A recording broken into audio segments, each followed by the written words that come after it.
J'ai choisi l'ostéopathie parce que ça allie plusieurs concepts en fait qui me tiennent à cœur, c'est-à-dire prendre l'être humain dans son ensemble. C'est-à-dire que en ostéo, on va pas forcément faire la différence entre ce qui se passe ici et ce qui se passe sur le reste du corps. Donc ça pour moi c'est quelque chose d'important parce que tout au long de ma vie, je me suis bien rendu compte qu'il y avait certains aspects psychologiques et certains événements tout simplement qu'on vivait et qui pouvaient emmener à certaines conditions physiques. Ce côté qui me permet de me dépasser déjà, parce que ça me fait dépasser sur 1 million de choses. Avant de rentrer en école, toucher quelqu'un, c'était très compliqué. Là, je passe ma sainte journée à tripoter des gens. Donc tripoter, c'est à mettre entre guillemets, mais ce que je veux dire, c'est pour vraiment imager que ça me fait me dépasser et ça, c'est quelque chose qui me plaît. J'aimerais bien évoluer en tant qu'ostéopathe dans un endroit où les gens ils ont pas forcément beaucoup de soins à proximité, où ils sont obligés de se déplacer, etc. Voilà, j'aimerais bien être dans un petit village, je sais pas, et être avec des gens que je suis vraiment, avec lesquels j'ai un vrai suivi.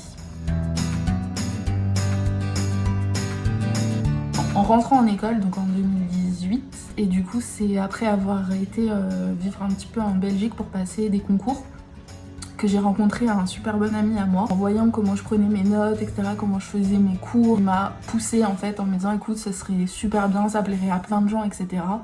Et moi j'avais absolument aucun réseau social, donc j'étais pas du tout là-dedans et c'est vraiment lui qui m'a poussée et au fur et à mesure, en étant dessus, ça m'a vraiment plu, donc je me suis lancée toute seule après. Alors il faut savoir que ma maman elle dessine, enfin elle peignait beaucoup avant. Et quand j'étais plus petite, moi je la regardais avec des yeux comme ça, genre c'est trop bien ce que tu fais, je veux faire pareil, etc. J'ai toujours voulu être proche d'elle par le dessin parce qu'elle avait ce truc qui était incroyable et je voulais vraiment faire pareil. J'avais besoin aussi de toute cette good vibes que Instagram peut donner des fois et aussi se confronter à des critiques et ça c'est important parce que c'est comme ça qu'on évolue. Instagram, c'est une source d'inspiration mais inépuisable. Mon entourage, avant de dessiner les gens que je connaissais pas, j'ai d'abord dessiné mon entourage à moi.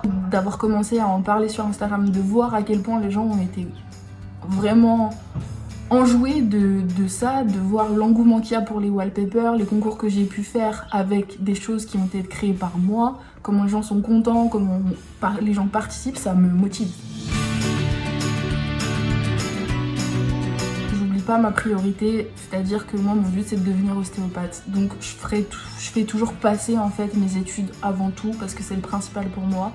Du coup oui, ça fait que y a des jours où je dessine pas mais voilà, c'est pas grave, je trouve toujours des moyens de gribouiller sur mes fiches, de faire des petites illus sur mes fiches rapidement quand j'ai pas le temps, mais pour avoir toujours ce côté un peu essayer de créer.